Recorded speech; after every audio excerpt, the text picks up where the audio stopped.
Ladies and gentlemen, good morning, friends of Ukraine and friends of Christians in Ukraine. The Commission will come to order. Good morning to all of you who've joined us today. Before we begin, I'd like to acknowledge our members. Congressman Mark Vesey of Texas is here, and we also have an honorary member of Congress, and that is Chaplain Margaret Kibben. She is here, the chaplain of the House. And so, Chaplain, thank you. Hey, please come up front, mademoiselle. And so we're so fortunate to have Chaplain Kibben to be here. The Helsinki Commission has long seen freedom of religion or belief as a priority. Ukraine is a living example. Ukrainians of all backgrounds and creeds are bravely working together for the existence of their country in defense of their homeland, and ultimately in defense of freedom and democracy worldwide. And what we sadly can see, War Colonel Putin is murderously attempting to recreate the failed Soviet empire to benefit the oligarchs, oppressing the Russians first and then invading liberated republics. And I just left a breakfast for the Central Asian republics with ambassador from Kazakhstan. And it can be identified that if he's going to recreate the Soviet Union, that includes the Central Asian republics too. It doesn't stop at Ukraine, it doesn't stop at Georgia, it doesn't stop at Moldova. We know that it continues. So all of us need to be working together for peace and stability and peace through strength. Religious freedom is respected and protected. It's one of the core values Ukraine fights for. Meanwhile, it is illegal in Russia to evangelize, as expressing religion that is not connected to the state as a threat to the facade that War Colonel Putin depends on to stay in power. Christians in Ukraine, particularly evangelical Christians, we will learn more about today, have been the target of horrific torture and abuse by the Putin forces. Evangelicals are seen by the Kremlin as being pro-American and are specifically sought out for kidnapping and torture. Ukraine, some of which has been occupied for decades, and has since the 2014 invasion, which should not be forgotten, 10,000 or more Ukrainians were killed in 2014. And sadly, the world thought this would pass. No, it does not. It continues. It's not safe for Christians. We will learn today, because of War Colonel Putin and his murderers and rapists, that things are not safe. It's not safe for anyone who refuses to submit to the demands of the occupiers. Those who serve a higher power present a real challenge for the War Colonel Putin, both in Russia and in occupied Ukraine, as he and the delusional enablers worship the failed Soviet empire. I look forward to hearing about this from our witnesses. In addition, more about Ukrainian religious landscape and how the United States can support our Ukrainian friends living under Putin occupation. Their words will speak for themselves. The testimonies are graphic and incredibly disturbing. And we're very grateful. We've been joined by Dr. Andy Harris from Maryland, and so we appreciate his service. We have first Dr. Catherine Warner, who is a professor of history, anthropology, and religious studies at Penn State. Additionally, we have, speaking of his experiences in church leadership in occupied Ukraine, is Mark Sergeev and Sergeev, here. And I should know because I'm really grateful that the church I go to, First Presbyterian Church, has been associated with the pastor's church and with Micah Ray in particular, and we appreciate that the pastors actually visited South Carolina, and we always welcome, as Chaplain Kibben know, we welcome chaplains to South Carolina.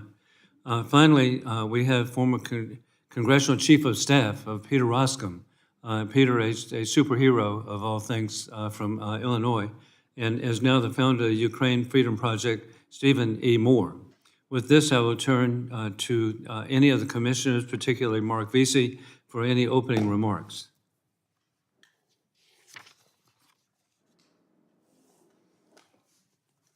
Mr. Chairman, thank you very much, and great to be here today. And I want to give my appreciation to the panelists or for our guests for being here today to come and answer some questions.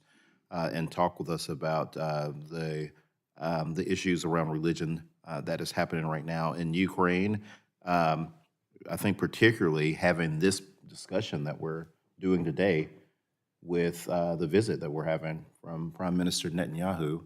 So much of the conflict in that region goes back to the 19th century, much of it based on religion and lots of other sort of myths and stereotypes and tropes that people have of one another, and trying to figure out how you can live peacefully and at the same time deal with all of these issues. I think is very timely that we're having it today. And so I want to thank each and every one of you for being here, and I want to thank the chairman for putting this together. I think this is going to be an interesting discussion and a lot to learn, and hopefully we'll have more to share with the American public about what's happening in Ukraine around this topic of Ukrainian Christians as the day progresses. So appreciate you, Mr. Chairman. Thank you very much, Congressman Veazey, and I really appreciate Congressman Veazey shows the bipartisanship of us working together. Additionally, we have Wiley Nichols, Congressman Nichols, with us today, and he dressed up in a khaki suit. So some people really make us look good. And we begin with Dr. Catherine Warner.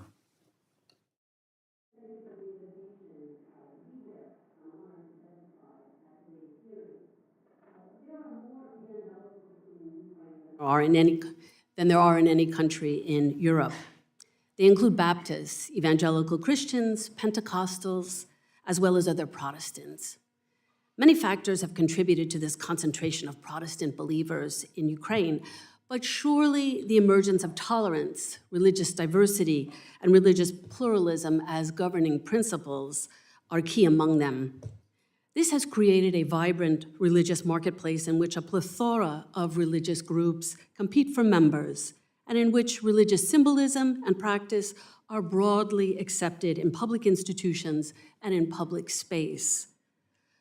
When Ukrainian territories fell under Russian occupation in 2014, the persecution of minority religious communities followed. Evangelicals were especially targeted. And I'll discuss why evangelicals incur the wrath of Russian ruling authorities, and specifically what the consequences have been. The repression of evangelicals in the occupied territories of Ukraine has been so fierce because the established religious pluralism that allowed Protestant communities to thrive in Ukraine clashes with the imposition of the Russian world ideology that comes with Russian rule. The Russian world posits that Eastern Slavs are part of a single spiritual and historical civilizational space that includes Russians, Ukrainians, Belarusians, and sometimes even Moldova and Kazakhstan. And increasingly, it really brings in anyone who recognizes the importance of traditional values and the Russian Orthodox Church as their protector. But the key point is that there is no place for Protestants in the Russian world. They are apostates to their faith and traitors to their nation precisely because they have abandoned orthodoxy. The Russian world ideology justifies the repression of religious minorities and privileges Russian orthodoxy as a state-protected guardian of these traditional values of public morality and social and political order. The second reason evangelicals have been targeted is that Baptists and evangelical Christians have long been demonized because of their negative association, because of the negative associations that Protestantism carries with the United States. Clergy and active believers are subject to charges of being foreign agents or American spies. The 2012 foreign agent law has been repeatedly used in Russia and now in the occupied territories to crack down on civil society organizations, to silence dissent, and jail even potential members of an opposition. This law is used to restrict religious freedom, freedom of speech, and freedom of assembly. It targets religious leaders, members of NGOs, human rights activists, and independent journalists, among others, by mandating complicated and often contradictory reporting and registration requirements. Non-compliance results in fines, jails, or closure of the organization. As a result, occupation by Russian forces slips easily and quickly into religious repression, especially of evangelicals, because the Russian state implements entirely different policies toward non-Russian Orthodox Church affiliated religious communities than the Ukrainian state does. The repressive treatment evangelicals received in the USSR and to a degree continue to experience in Russia is even more brutal and violent in the Russian-controlled occupied territories of Ukraine. So let's consider the consequences. Viewed as apostates to their native Orthodox faith, traitors to their nation, and foreign agents who undermine anti-Western Orthodox conservatism, evangelicals have been subject to searches, abductions, interrogations, unlawful detainment, and torture. They've had their property confiscated, their families threatened, and been subject to physical violence. Pastors are pressured to re-affiliate to religious organizations in Russia. And since 2022, over 40 clergy have faced reprisals and 5 have been killed. Residents of 8 Ukrainian regions under occupation report religious persecution and other violations of religious freedom. In Zaporizhia, there are at least 47 cases, Kherson, 20, Lugansk, 13, Donetsk, 11, and the list goes on. Russian Federal Law 114, also known as the Yarovaya Law, passed in 2016, is so broad so as to leave evangelicals vulnerable to charges of extremism or illegal missionary activities. As a result, many evangelicals were forced to flee the occupied territories. By December 2023, not even 2 years into the war, over 630 churches and religious buildings had been destroyed or damaged. 1/3, or at least 206, were Protestant. In occupied Donetsk, there were at least 146 documented cases of damaged or destroyed religious buildings. In Lugansk, at least 83, Kherson, 78, and in Zaporizhia, at least 51. Other religious buildings were looted and converted to arsenals, police headquarters, and United Russia offices. Only a few Protestant churches are open in the occupied Donetsk region. There are parts of Lugansk and Zaporizhia regions where not a single Protestant church remains opened. And we'll hear more about Melitopol, a city in southern Ukraine that at one point had more Protestant prayer houses than Orthodox churches prior to 2022, and today not a single Protestant church remains. There's little to suggest that such repressive measures against evangelicals will cease. In fact, the reverse is likely. As harsh as restrictions are on evangelical communities in Russia proper, they are far worse in occupied Ukraine. Whereas previously most evangelicals espoused an Anabaptist pacifism and performed alternative military service, now having declared this a just war, many evangelicals serve in the Ukrainian armed forces. Previous networks of cooperation and association of all kinds, missionary, humanitarian, and educational, that united Russian and Ukrainian evangelicals in common endeavor have been shattered as a result of this war.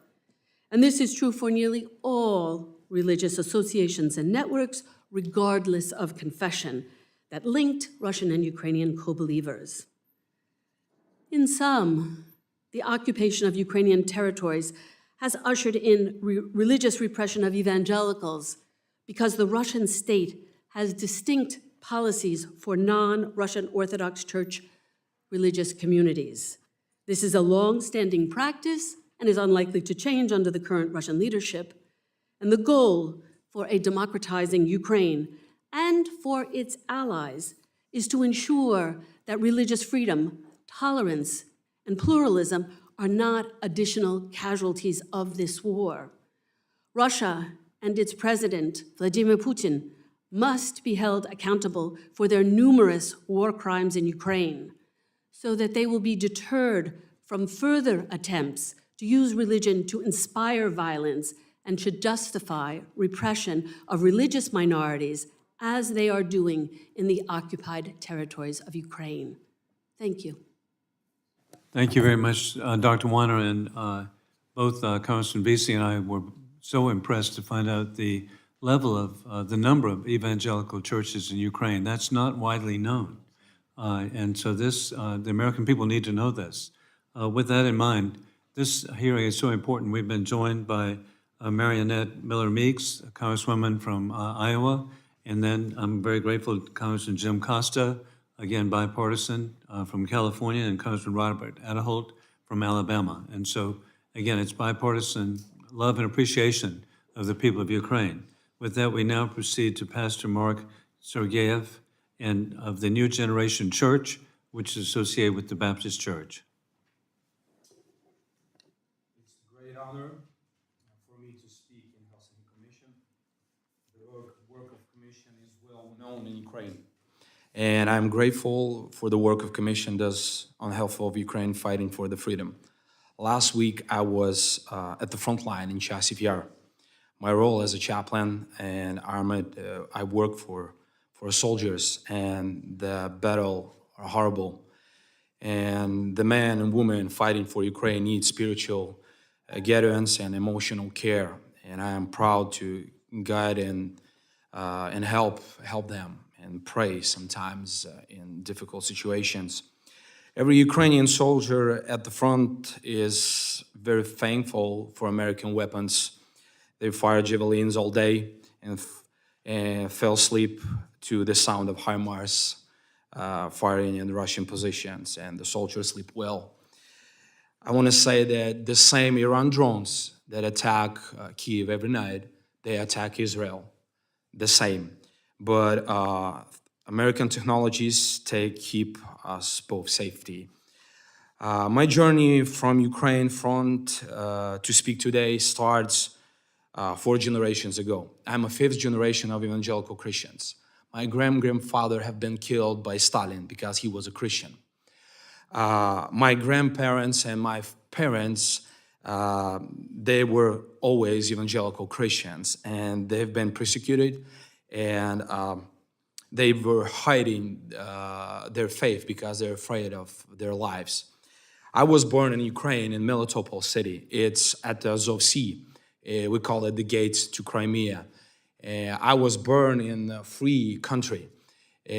My father was a senior pastor of Melitopol Christian Church. It was the largest church in that area, and some American visitors often compares us like a Joel Osteen's Lakewood Church from Houston.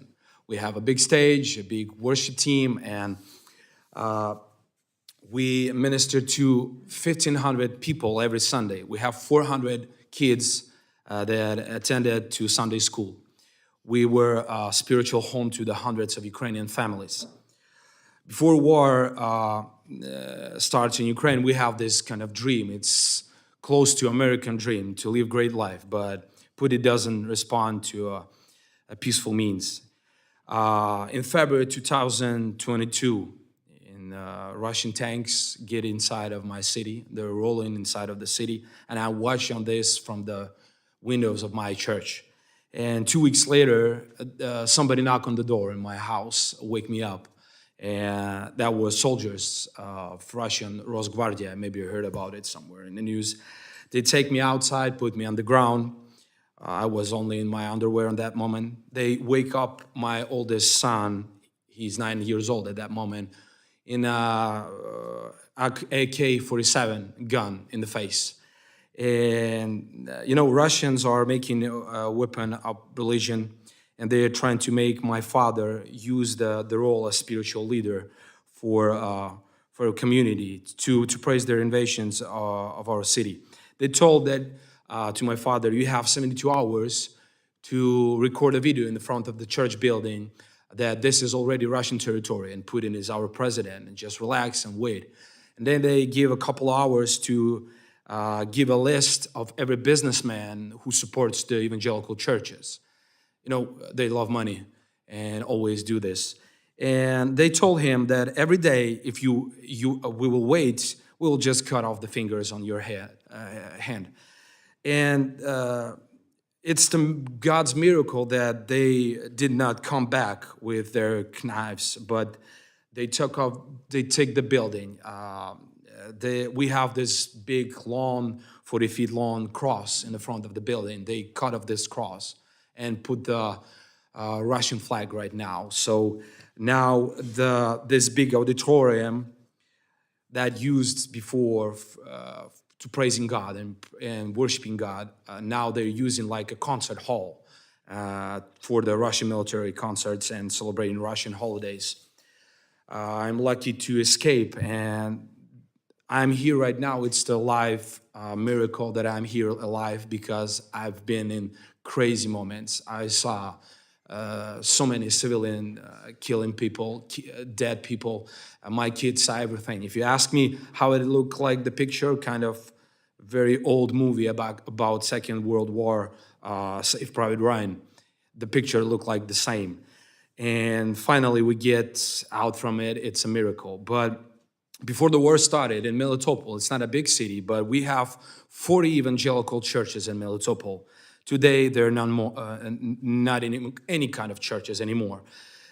So the only church left are those who are loyal to Moscow and rather than God.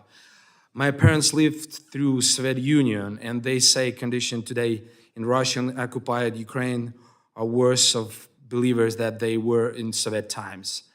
I encourage the Commission to go to RussianChristian.org, where you can see videos from my church, how they look like before war, and security cameras, how Russian breaking into our churches in the dead of the night, and Russian TV footage of Melitopol Christian Church being used for Russian patriarch ceremonies.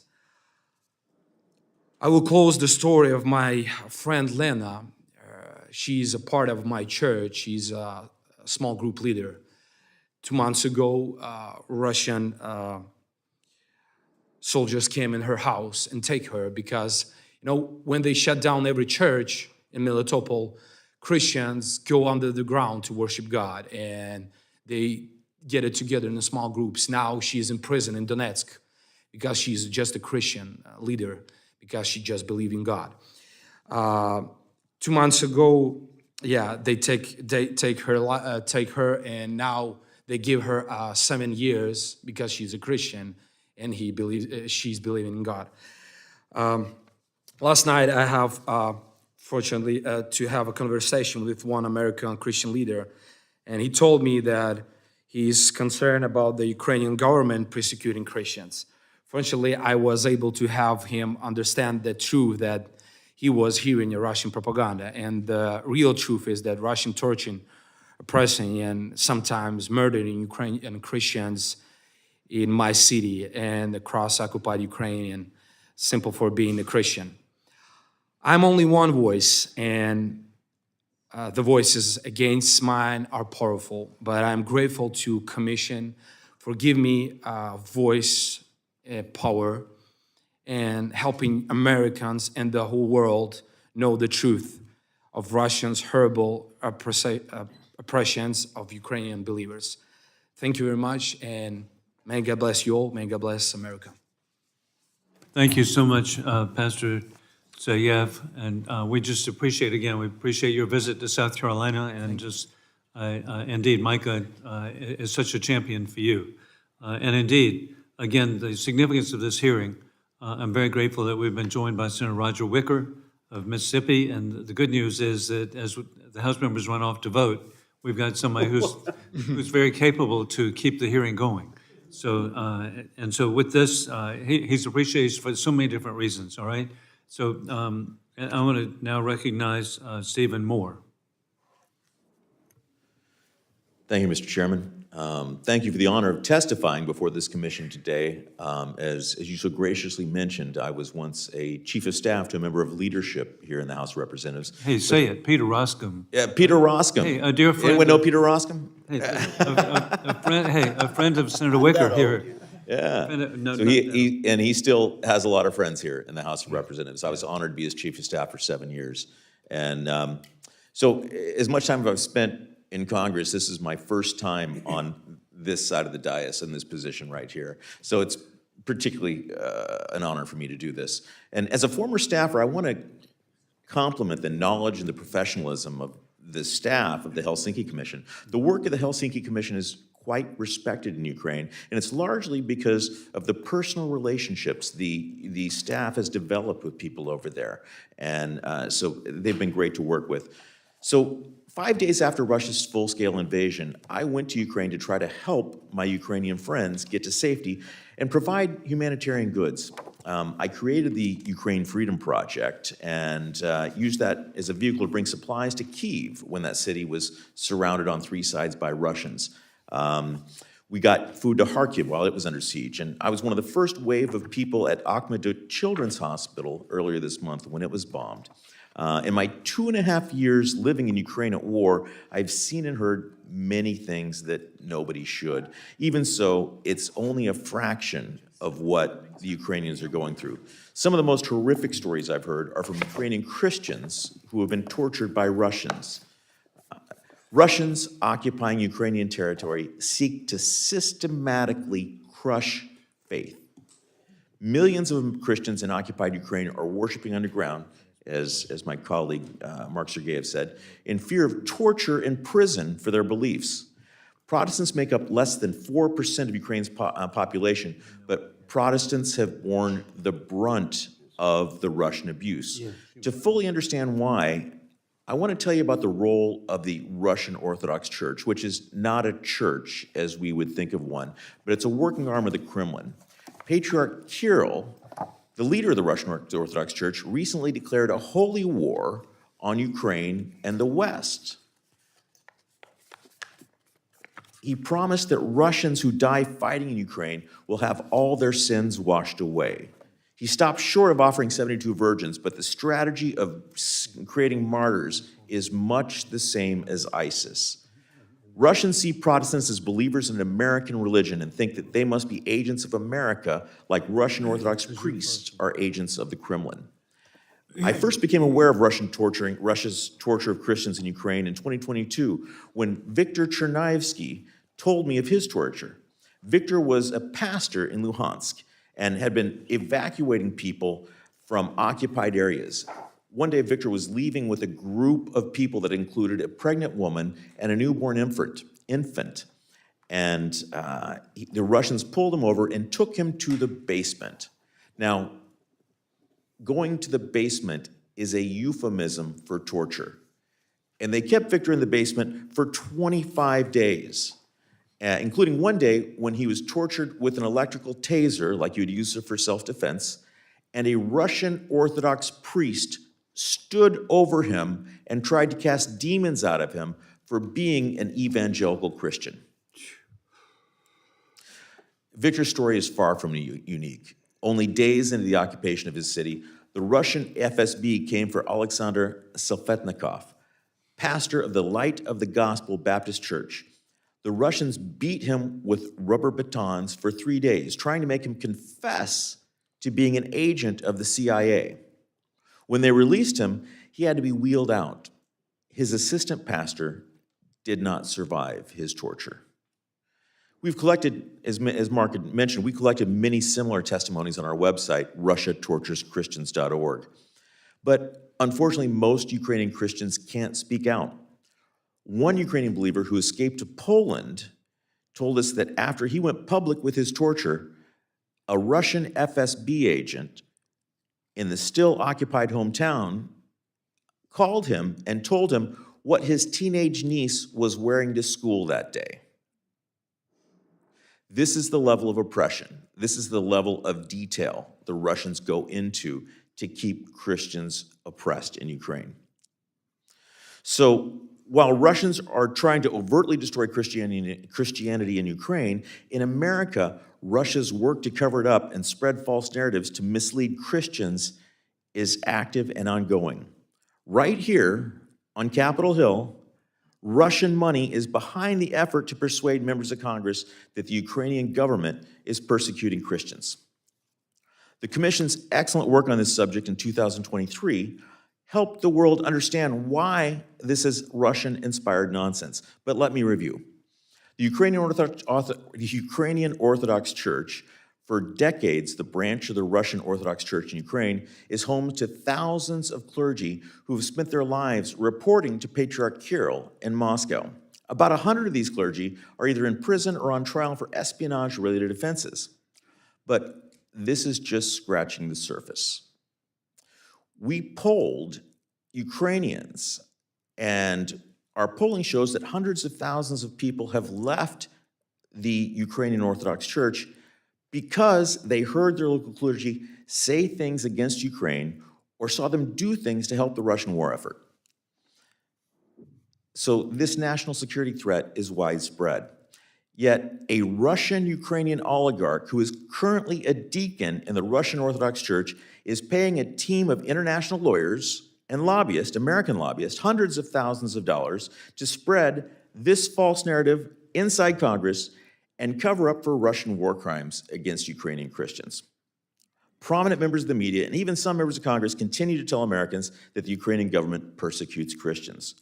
To understand the extent to which Russian propaganda has penetrated American media, the Ukraine Freedom Project polled Republican primary voters on their attitudes towards Russia. A quarter of Republican primary voters agreed with the statement, Russia is a country that promotes and encourages traditional family values. Now, this is Russia, the country that tortures Christians. Russia, the country that uses rape as a weapon of war. Again, this is Russia, the country that brags about kidnapping hundreds of thousands of Ukrainian Christians, and they promote traditional family values. We polled how... Give us that stat again. Sure. 25% of Republican primary voters agree with the statement that Russia is a country that promotes and encourages traditional family values. So, and we asked how they got this information. Again, 25% of all Republican voters believe this narrative. Among those who get their news from Tucker Carlson, it's 38%. Among those who get their news from Joe Rogan, it's 47%. Perhaps the most indicative to the degree to which our adversaries are collaborating is that people who get their news from TikTok believe it at the rate of 35%. So I want to thank the Commission for giving me today's opportunity to highlight the stories of so many brave Ukrainians, people I've gotten to know who have suffered for their faith and their country, and to highlight the work of my organization to help Ukrainians and tell their stories of torture at the hands of Russians. Thank you very much, Stephen. And indeed, we're having votes now, and so what we'll be doing, I'll do 5 minutes, and Rachel Bellman in our office is really a taskmaster. She's going to watch the 5 minutes. I can't go beyond 5 minutes, Rachel. So, and then the House members will depart, vote, come back. In the meantime, everybody will be the beneficiary because Senator Roger Wicker will be in charge. And with that, it's a good one. Hey, but please, 5 minutes, go. Indeed, I want to thank each of you, and sadly, actually, Stephen, when you say TikTok, this is confirmation that there's an axis of evil. Okay, the axis of evil is the Chinese Communist Party, war criminal Putin, and the regime in Tehran.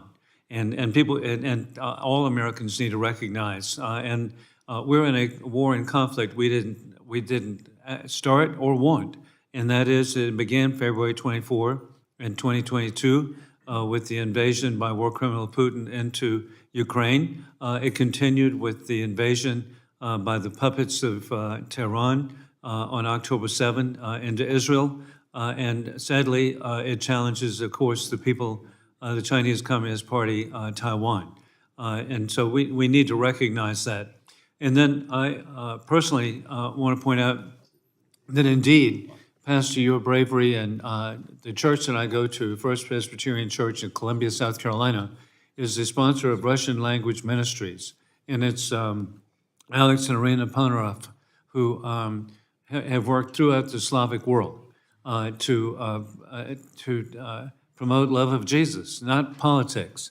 And indeed, our church sponsors programs for missions in Haiti, in Guatemala, in Wales, and Ukraine. And we've worked closely with Russian Americans coming to our church and love and affection that we have for the people of Russia. And so it's not political, and so it's just so insulting to think that American missionaries are political. It's not. It's out of love of Jesus. That's what it is. And with that in mind, and indeed, Stephen, you've brought it up, and that is the Russian narrative, which is a nice term for propaganda. How can we counteract that, and what messages can we have? Well, so we've done extensive polling on this, and so we took a poll in the immediate aftermath of the vote on April 20th, and what we found was that 22% of Republican primary voters had heard something about the Tucker Carlson narrative that Ukraine is persecuting Christians. But the good news is that my organization, the Ukraine Freedom Project, and many of our allies, we had a lot of allies doing this, we ran a campaign for most of the last year leading up to the vote, telling Americans, particularly Republicans, particularly Republican evangelicals, that Russia is torturing and murdering Ukrainian Christians for their faith. And so while 22% heard the Russian narrative, 34% had heard our narrative. So it's a matter of getting good information to people about what is actually happening in Ukraine. And, you know, in the crazy times that we live, we are fortunate to find out that the truth still works. Hey, the truth shall set you free. And Pastor Sergeev, indeed, I was recently in Armenia, where it became so clear that war criminal Putin is trying to recreate the evil, failed Soviet Union. And so that means every former Soviet republic is at risk, whether it be Armenia or we see immediately in Ukraine, we've already seen in Georgia, we see in Moldova, we've seen threats to Estonia over and over again. And so with the persecution of Christians today in the occupied areas, how does that relate to the Soviet persecution? Well, sir, I wanted to say one thing. Like I've been months ago in U.S. and sharing the stories. We have to understand that this war is not about territories, because Russia has the biggest territory. Some people I met, Americans, they say, hey, this is a fight for resources. And I'm smiling because it's crazy. They have so many resources. I mean, war is it's a spiritual war. They're trying to rebuild an empire. And like Ronald Reagan said, that was an empire of evil, and this is true.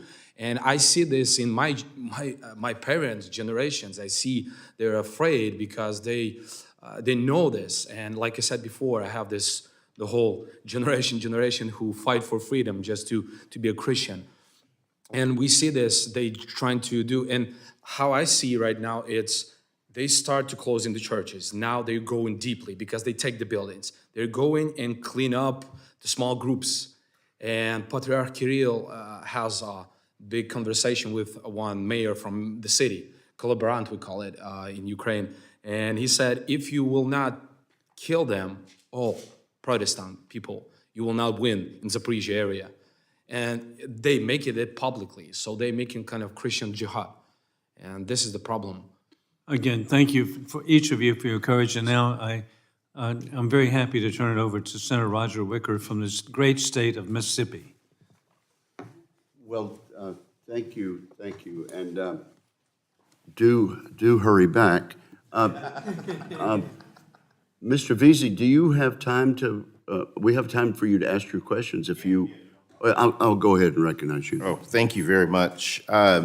Dr. Warner, I wanted to ask you about the persecution of Protestant Christians in occupied Ukraine, and can you compare that to how other religions may be treated there? I know that there are Mormons there, that there are Jehovah's Witnesses, that there are other religions that are there. How are those other religions being retreated, or how are they being treated in comparison?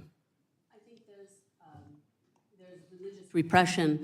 There's religious repression of all non-Orthodox, Russian Orthodox Church-affiliated religious communities. For example, in Ukraine, the second biggest faith group is the Catholic Church, the Ukrainian Greek Catholic Church, and they also are targeted for repression of their clergy and believers and the like. The problem is, though, in the occupied territories, there are very, very significant numbers of specifically Baptist and Pentecostal communities. And those faith groups have been especially targeted. They are targeted in Russia. They were targeted in the USSR. But those Baptist and evangelical Christian communities predominate in Ukraine, during the Soviet period even, and certainly in the post-Soviet period, those evangelical communities have continued to grow. They are, what's more, extremely active in the society, both politically in terms of social service provision and social policy formation and the like. And so it's specifically for a multitude of reasons that evangelicals, Baptist, evangelical Christians, and Pentecostals, those religious communities and those religious leaders have been especially targeted. They are seen as a threat to orthodoxy. They are quite visible, they are quite effective, and I would think that since the outbreak of the full-scale invasion, that these Protestant communities have been even more active in terms of providing humanitarian aid and serving not just their own communities, but serving the nation more broadly. And for these and many other reasons, the Russian Orthodox Church in Ukraine feels particularly threatened. They have historically, because of the American connection with Protestants, with Protestant faith groups, but even more acutely today. Yeah.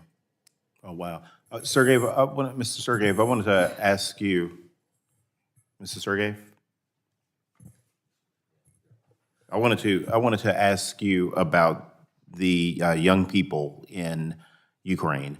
I think that one of the missions that we went on in Birmingham, England, a couple of years ago, we stayed right across the street from a church there, and I went and talked to the pastor, and he was telling me how church membership in England had been just dwindling everywhere, really. And of course, in order for churches to continue to grow and prosper, you have to have young people there that participate and feel comfortable and safe being in churches. And I wanted to ask you, what impact has this had on young people in Ukraine? And how do you think that they will view church and church attendance and being affiliated with churches in the future should these persecutions continue to happen? I want to say one short thing. In the last 2 years, as I said before, I'm not only the youth pastor, I was a worship leader. We have a big YouTube channel of worship songs. So America was a big example for us for a long time. I mean, we sing the same songs, we translate them on Ukrainian language and even the Russian language. So in the last 2 years, me and my brother, we made 12 times a big worship school. And through this worship school, the young generation came, more than 4,500 people, musicians. They're still in Ukraine, still believing, and we kind of, from one place, we're still fighting. We have a war. Every night, they shooting the missiles, putting the drones, but in the same moment, I see how many young generation, they're still believing and coming, and we have so many open new churches right now, even in Ukraine, in the midst of the whole chaos, the young generation still believing. And I told today before to a doctor that last year, I just posted one story on my Instagram, 15 seconds, come together and just get together on Maidan Square in the center of Kiev and pray about our soldiers. 500 young adults came from one story. And we just get together. We've been there 2 hours, and any kind of police officer came and said, hey, go home. I mean, we have this big freedom in the midst of the war, and we just get it together and pray. And it's not a problem for me make any kind of evangelical movement and put the stage in front of somewhere square and just worship God. So I see a future, and I'm still believing that God has a calling for this nation. That's where we're still fighting. Thank you, sir. Well, thank you very much, Representative Veazey, and perhaps members of the House will be able to return. I can say that there are a number of senators who feel very strongly about this issue.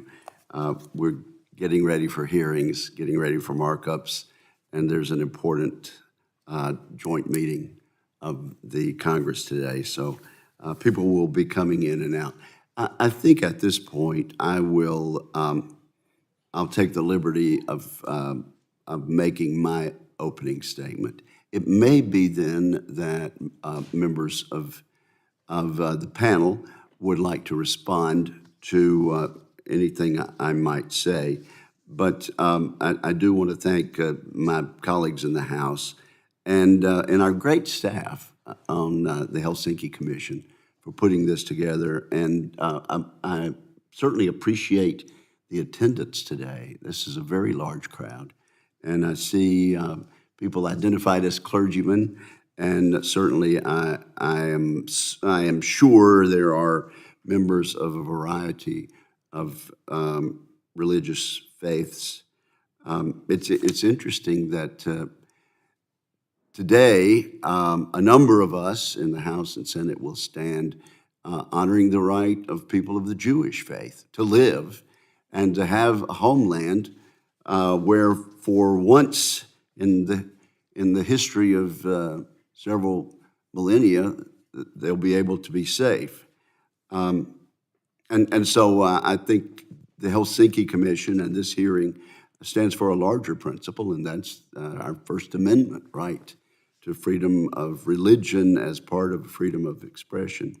Our witnesses today remind us of a tragically overlooked victim of the dictator Vladimir Putin's war on Ukraine, and that's the Ukrainian evangelical community.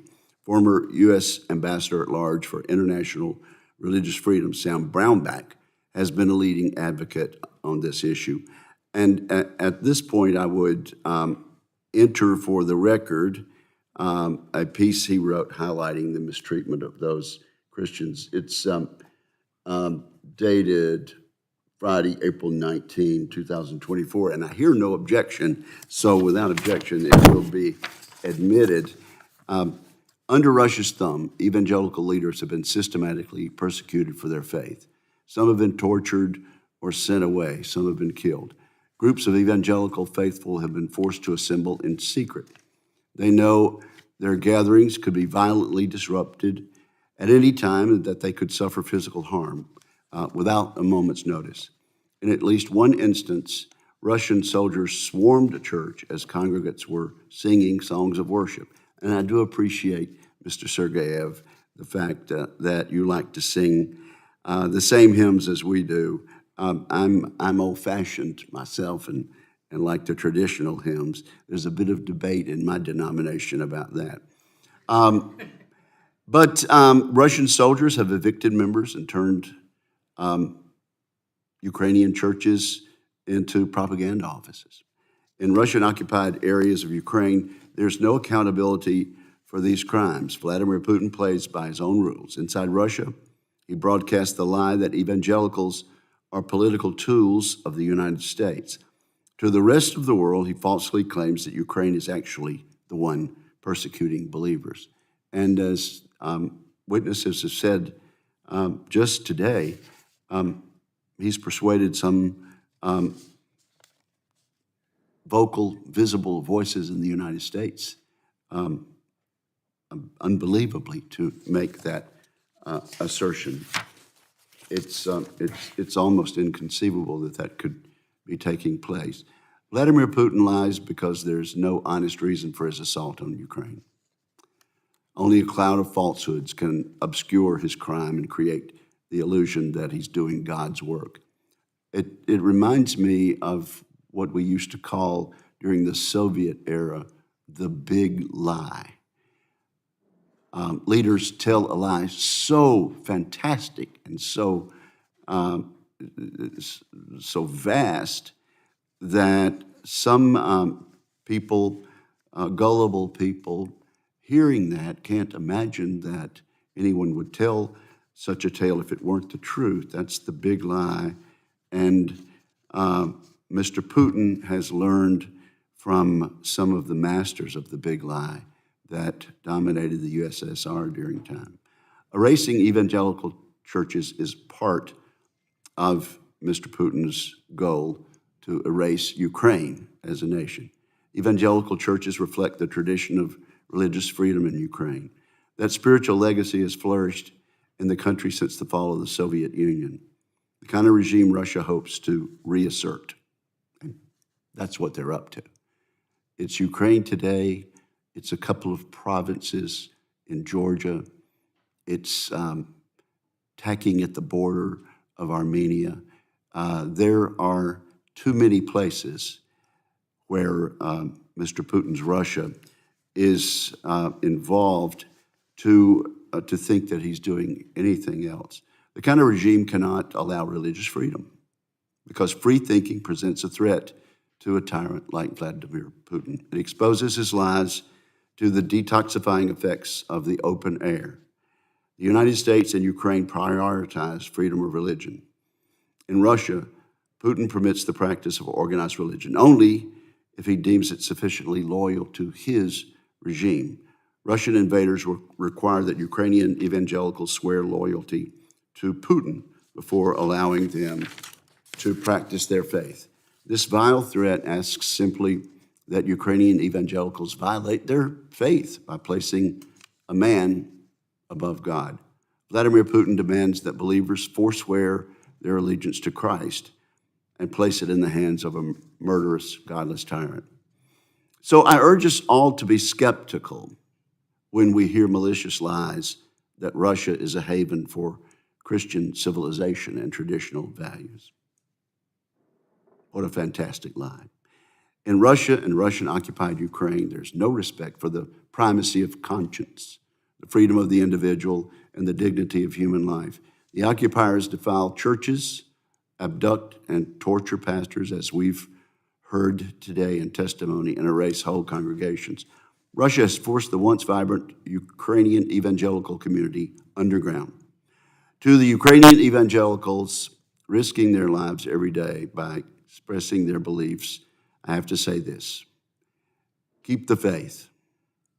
Justice will come for the Russian aggressor. And I say that to members of all faiths, all religions, of whatever stripe, in Ukraine. You have a right, no matter what your beliefs are, to express your faith. And it is my fervent hope that the United States and other members of the OSCE will stand for justice for the Russian aggressor. Now, at this point, that concludes my formal statement. And we've already entered into the record the article from April written by my former colleague, former Representative and former Governor Brownback. Let me ask you, and I'll start with Mr. Moore. In about the third or fourth paragraph of Ambassador Brownback's article, he mentions the Russian Orthodox Church as you described it, Mr. Moore, but I hope you'll help us clear up a statement that I've heard you make that seems to contradict what I understand Ambassador Brownback is saying. He says there is a now independent Orthodox Church of Ukraine, which is fully in support of freedom of religion and does not answer to Russia. So if you would discuss that and tell us your understanding of the Russian Orthodox Church from Moscow, which is still present in parts of Ukraine, as opposed and compared to the now independent Orthodox Church of Ukraine? Yeah, happy to help out on that. So in 2019, the Ukrainian Orthodox Church, not to be confused with the Orthodox, which I did confuse, but the Orthodox Church of Ukraine is the homegrown Ukrainian branch of Orthodoxy that reports to the Patriarch in Kiev, where the Ukrainian Orthodox Church is the branch that reports to Moscow. And if you look at this over time, you know, at the beginning of independent Ukraine, the Ukrainian Orthodox Church was attended by probably 70% of Ukrainians, and so this is the one that reports to Moscow. And as that church became increasingly more pro-Russian, then more and more Ukrainians left it. And you know, we have polling that details this and shows, we asked people, you know, we did basically a customer service poll of former members of the Ukrainian Orthodox Church, and we found out why they left. You know, a majority of them left simply because they felt that the church was too pro-Russian. And as I mentioned in my testimony, about 8% left because they had seen the clergy do something to aid the Russian war effort or to say something against Ukraine. So you know, the majority of Ukrainians are voting with their feet, so to speak. They're leaving the Ukrainian Orthodox Church, which is loyal to Moscow, and they're joining the Orthodox Church of Ukraine, which is the one that has a patriarch in Kiev. So, does that help with your question? Well, let me see if I can rephrase this. Sure. There is the Orthodox Church of Russia with a patriarch in Moscow. There was a Ukrainian Orthodox Church with a patriarch in Kiev who answered to the patriarch in Moscow. There was. Now, Dr. Wenner, would you like to take issue with that? It's a complicated situation. Well, it surely is. I'll try to. That's why it's taking I'll try me to be some very time. brief. Yeah. I'll try to be. There's the Russian Orthodox Church that has a patriarch in Moscow, and for over 300 years, Ukrainian religious life was under that. Such Moscow as it patriarchate. could be under the USSR. Correct. Such as it could be. But the Russian Orthodox Church was the one church that was allowed to function in a somewhat unencumbered way, unlike, for example, evangelicals that were heavily, heavily monitored and repressed in the Soviet Union. Having said that, the Russian Orthodox Church did exist throughout the Soviet period and continues to exist. So the churches after Ukrainian independence, those Orthodox churches in Ukraine became known as the Ukrainian Orthodox Church of the Moscow Patriarchate because they are institutional connections that bring them, they're under the patriarch in Moscow. This became, after almost 3 decades of an independent Ukrainian state, this became increasingly unacceptable in Ukraine that they did not have their own Orthodox Church with their own patriarch. And of course, especially after 2014, when the war broke out, momentum for severing ties with Moscow mounted. And it was at this period, Stephen's correct, in 2019, a separate Orthodox Church was formed. But that means in Ukraine, there are 2 Orthodox churches, which is a highly unusual situation. One Orthodox Church has a patriarch or a leader in Kiev. The other Orthodox Church is not entirely independent, it's not entirely autonomous, it has a very amorphous and evolving relationship, but it still is formally connected with the Moscow Patriarchate. But can we both agree, can Mr. Moore and Dr. Wenner both agree that there is a now independent Orthodox Church of Ukraine that does not answer to anyone in Moscow. Correct. That's correct. That's correct. Mr. Sergeev, would you like to comment on this before I move on to another topic? I'm sure you can't imagine why anyone would stay in the Orthodox Church and not join yours. But that's their right, isn't it? We have, before the war started in Melitopol, we have a big community of pastors, and we have great relationship with, and even Moscow Orthodox Church. But as a chaplain, I can say a couple of weeks ago, when I come back from the front line, I've been in one area, one city, where was one Moscow Orthodox temple, and it's right now completely destroyed by Russians. But our soldiers, Ukrainian soldiers, take one priest, Pope, from this, and Russia changed this priest on 90 Ukrainian soldiers. Russia gave for one Orthodox priest 90 Ukrainian soldiers who have been in prison. It tells us a story that how many... In a prisoner exchange. Yeah, they changed one on 90. So many agents of Russia work inside of Ukraine, and they look like Christians. They making services and kind of worshiping God, but they are just working for Putin. And this is a fact. I'm like a military chaplain, and I know these stories, how they look like. So this church for Ukraine, it's very dangerous, really, for our nation. I understand from one side, we are living in democracy country, and we are believing that everything is okay. Yeah, we have to build our church and be free in our religious faith. But as I see, every church, every pastor who run away from occupation in Melitopol, they support Ukraine, Greek Catholics, Roman Catholics, Kiev Orthodox Church, but only one priest who still there in occupation and work with Russia is from the Moscow Orthodox Church.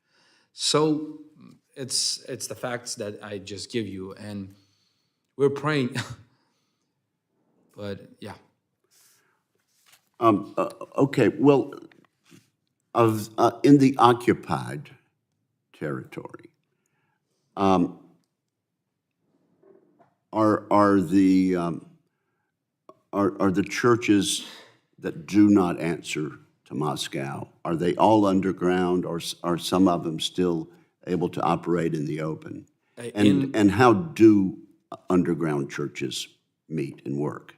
They have to move from place to place. Just describe that a little. There is not anymore any kind of evangelical churches at occupied territories. Oh, really? Okay. Yes. Not even underground? Like I said before, a couple of small groups, and even they come in sometimes in the houses and take them in prison.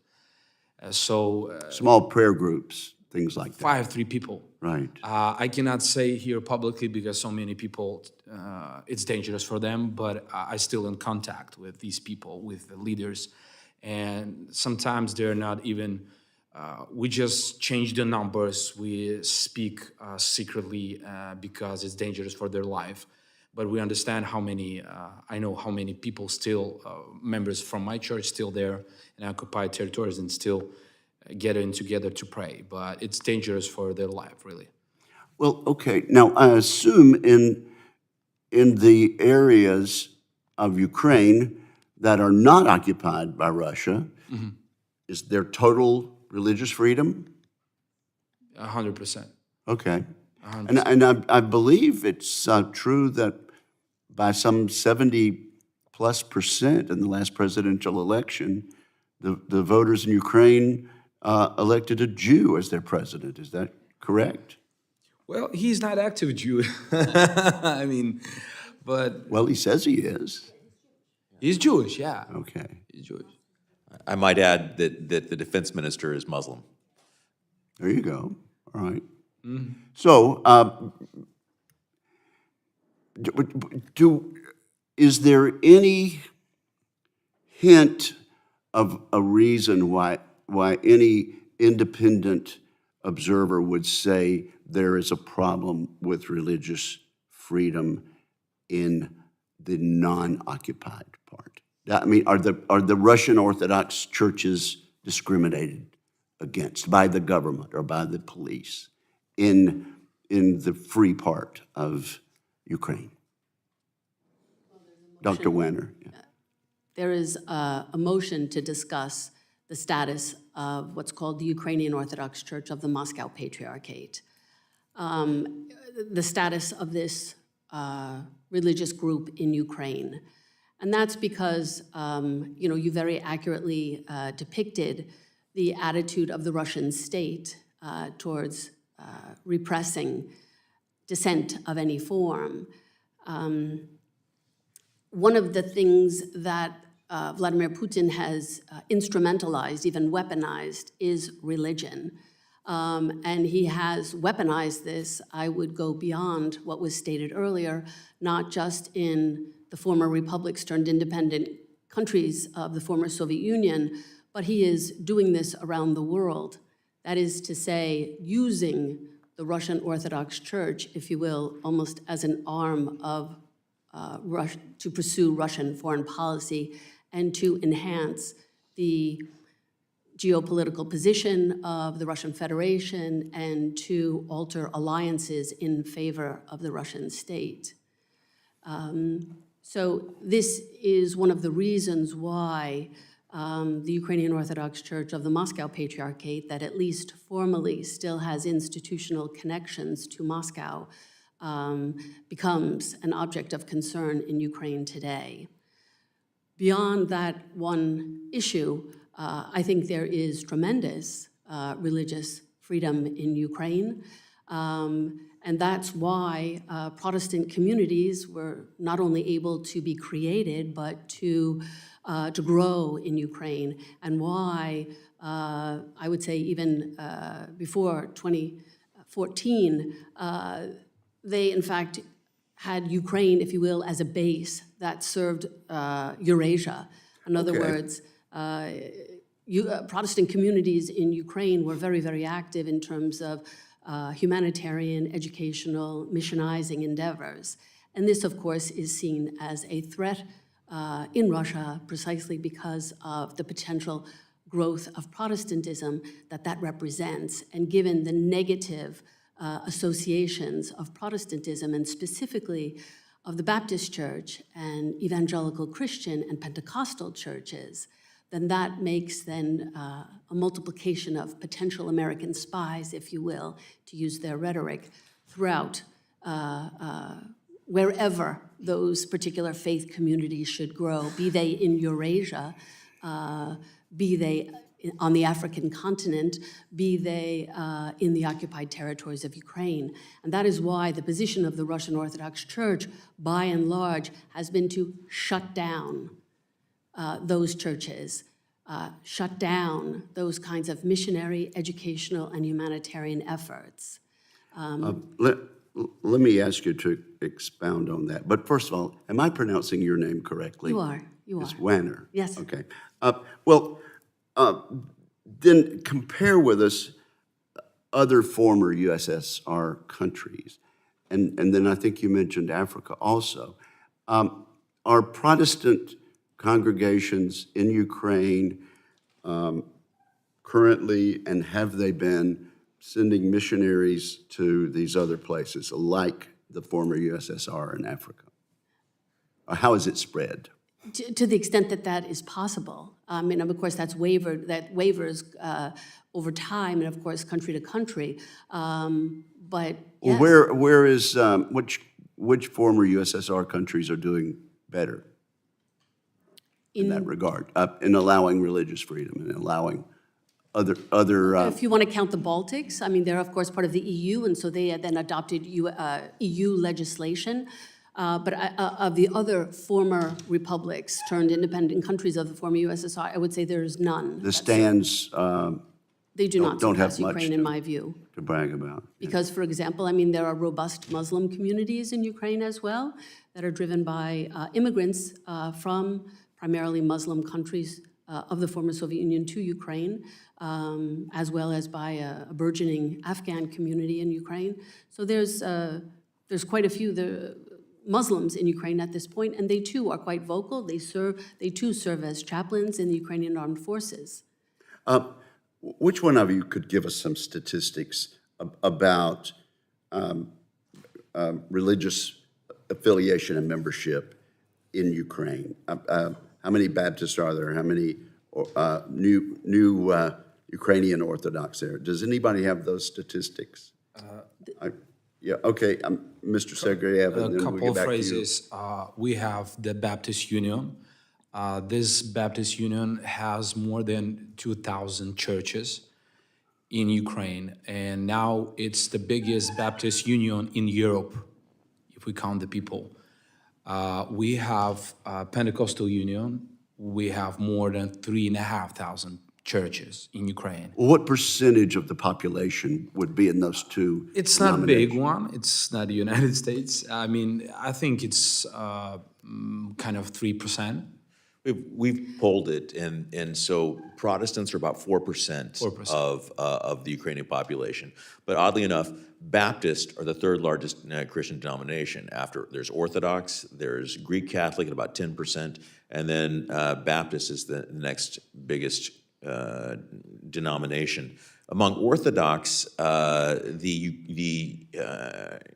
Ukrainian Orthodox Church that reports to Moscow is in that 4% range as well. And again, they're Okay, down to 4%. yeah, so their parishioners have plummeted, and the Orthodox Church of Ukraine has I want to say around 50%. I can get those numbers to the commission, but it's a very large percentage. Well, listen, Mr. Chairman, I do believe my 5 minutes has expired. Let me just end with this. Here's why freedom has got to win out in the end. And I want to quote from Ecclesiastes, 3rd chapter, 11th verse. He has set eternity in the hearts of men, yet they cannot fathom the work that God has done from the beginning to the end. There is something in the human soul that makes most of us seek to understand eternity and spiritual things. And when freedom allows that to flourish, humankind is better. And what you are about and what you're doing is so important. I'm so grateful to each of you for taking a stand and for helping us understand it better on this side of the Atlantic. Thank you. Thank you, Mr. Chairman. Thank you, Acting Chairman. And we're really grateful the first string was here, now the second string. So we now proceed to Congressman Wiley Nickel of North Carolina. Thank you so much. Good morning, Slava Ukraini. It's great to be with you. I just returned several weeks ago from a bipartisan, bicameral visit to Ukraine for about a week. We were joined by Senator Wicker, your colleague, Joni Ernst, had a very important fact-finding mission, and the issue of persecution of evangelical Christians in Ukraine is an incredibly important topic, and I'm really glad to be joined in a bipartisan way here to shed light on this, because this is an issue that is not getting enough attention right now. Thank you to the U.S. Helsinki Commission for organizing today's hearing, and to our witnesses again for being with us. Ukraine is a nation with a rich tradition of religious freedom. It's home to many Christian denominations. Unfortunately, under Russian occupation, these communities have faced severe repression and violence.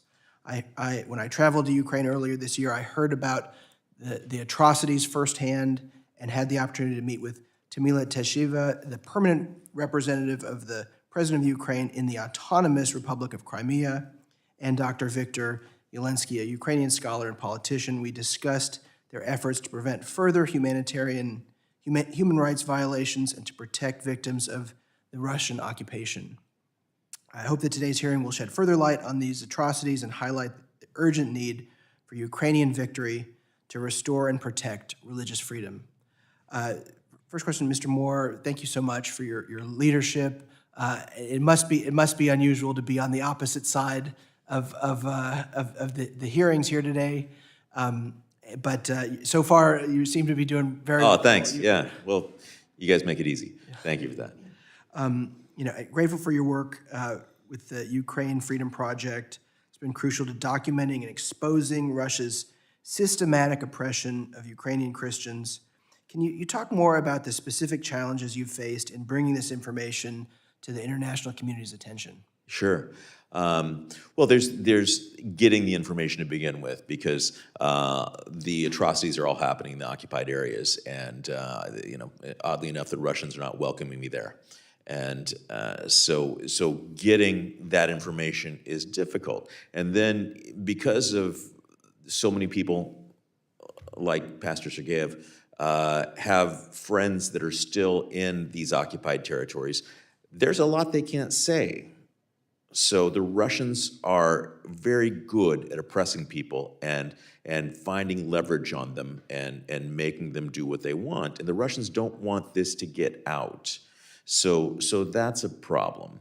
And then there's just generating interest among it. So we started a campaign in earnest last September, almost a year ago now. And, I wrote an op-ed and I shopped it around to everyone I could possibly find.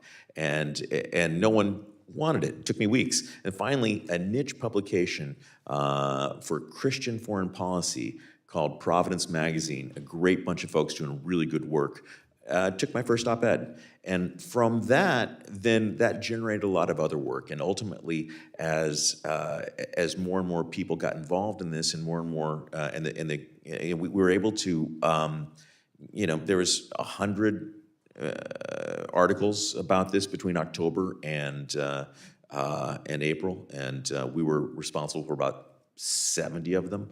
And so generating that interest, and then also finally just working against the people who are not constrained by the truth. The Russian propagandists are not constrained by the truth. And, they have more money than we do by a lot. If we get into the six figures in fundraising, it's that's a good year for us. And meanwhile, the estimates of Russian propaganda spending worldwide is like $2.4 billion. So there's a massive tide that we're swimming against. And, and again, as I mentioned to Chairman Wilson earlier, fortunately, the truth still works. Thanks so much.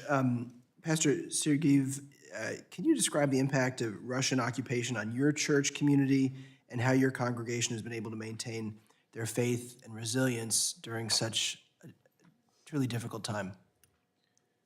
Excuse me, how they what? How they've been able to maintain their faith, the impact of Russian occupation on them? Well, look, 80% of our members run away. We have a couple of churches, small churches in Germany right now, and get it together. So many people at Ukrainian territory, free territory, but we still have kind of maybe 200 in small groups. I said before, I cannot tell you how much, where, but the good news is that so many Ukrainians get to Europe, and now we have hundreds of new churches open because they're free people and they believe in God and they just spread the gospel and open up the new churches. This is 24th country in the last 2 years for me. I've been twice in Israel, and I met so many Ukrainians that work in Israel right now and preaching the gospel and sharing the stories. They run away from one war, now they in Israel got another one war. Some of people from Ukraine, third time they coming back to Europe from Israel because Hamas is shooting. And I think this is kind of new level of faith, I think, and we're just sharing the stories. And I really still believe that God has a big calling for this nation. That's why I'm here, sharing the story. And that's why I'm coming back tomorrow to Ukraine, because there are soldiers waiting for me to listen, to help. And we have a big community of chaplains right now. It's kind of new wave. And actually, I want to say a big thank you to every American chaplain that coming to Ukraine and helping us, because you have a big experience. The story of American chaplain is 200 years. We have only last 9 years, like we have this experience. And we're waiting, and we're very faithful for support of chaplains who serve to Ukrainian nation and teach us how to do this whole thing and work with the PTCR, is that correct? PTCR in Ukrainian, how to help the soldiers, because even yesterday I saw the helicopter and I'm a little bit afraid, because always when I see something in the sky, really inside of me, I'm preparing that if somebody have to shut down or it gonna come in some buildings. Yeah, so this is our life right now. Thank you so much. My time has expired. If I could just add one thing, I'd like to, just because it's timely, it's something that Pastor Sergeev mentioned. So the first place that Hamas went after October 7th was to Russia, to Moscow, to see Putin.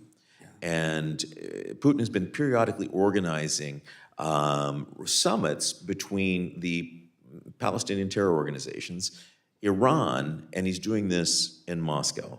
So as we listen today to Prime Minister Netanyahu's speech and we listen to the protesters, I just want to make sure that everyone's aware of who Hamas allies are, who's Iran's allies. It's Russia, it's Moscow, it's Putin.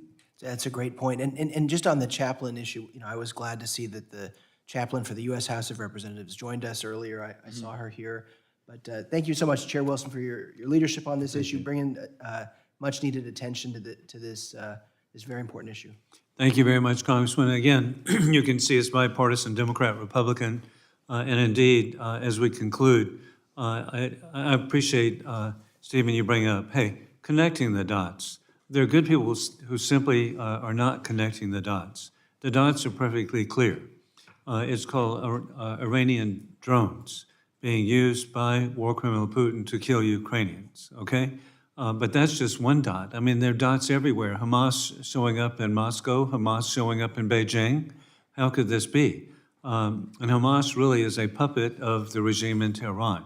But, and so I just want to thank you all. We've got to educate the American people, because there are good people who are just not understanding that we're facing an axis of evil, and that is the regime in Tehran. We've got war criminal Putin and the Chinese Communist Party, and they're working together, collaborating together to invade democracies, and their goal is really, they are very eager to let us know in English. That is death to Israel, death to America. And so it's a foreign war today, but their plan is to bring it here. And so I want to thank you. And then we also need to get across that, indeed, what war criminal Putin is trying to do, the way he has misled the people of the Russian Federation, is to recreate an empire. But they need to know it's the failed Soviet empire for the benefit of oligarchs. It does not benefit the people of Russia. And I've had wonderful visits. I had my business cards in Russian. And I was so hoping, Chelyabinsk is the sister city of my hometown, Will's hometown of Columbia, South Carolina. I'm very grateful to have visited Novosibirsk. One time, Stephen, there was a billboard in English that said, "Welcome to Novosibirsk, the Chicago of Siberia." I have had a University of South Carolina student who was from St. Petersburg as an intern in my office, and I stayed with his family in St. Petersburg. And so I just had such high hopes, visits to Moscow. I led a delegation to place a wreath at the world's largest open cemetery, the victims of the siege of Leningrad, and 500,000 people buried in an open cemetery. And we put a wreath there in the shape of the United States, red, white, and blue flowers, to show our love and affection for the people of Russia. And while I was there, I found out that the success, Dr. Warner would know, but I didn't know, and that is that the success of Joseph Stalin to stop Hitler at Leningrad was due to American Lend-Lease. All of the equipment that the Soviets used was equipment provided by the United States to our, at that time, Soviet allies. And so over and over again, we have a deep affection for the people of Russia, and we want the best. And a final point, that really, I had the opportunity gruesomely to visit Bucha. And so I was there, and I met with a grandmother who told about, she was just driving along with her 16-year-old grandson in the front seat, and the Russian soldier, without any provocation, without any warning, shot and killed her grandson on the front seat of the car. And then we visited with the family who, their family members were taken out of their home there in Bucha, and they took the family out, hands tied behind their back, shot them in the head and buried them in a yard. And then putting it in perspective for Americans, and visiting Bucha, I could have been in any American subdivision, a suburban area. The homes were very Americanized. And in fact, something that we could all identify, 2 blocks from where the executions took place, there is still a functioning drive-through McDonald's. We're not talking about some third world nowhere. And so it's just so important that we support the people of Ukraine, support the people of Israel, support the people of Taiwan, that we maintain the borders of Ukraine, the borders of Israel, the borders of Taiwan, and the borders of the United States. And with that, we are adjourned.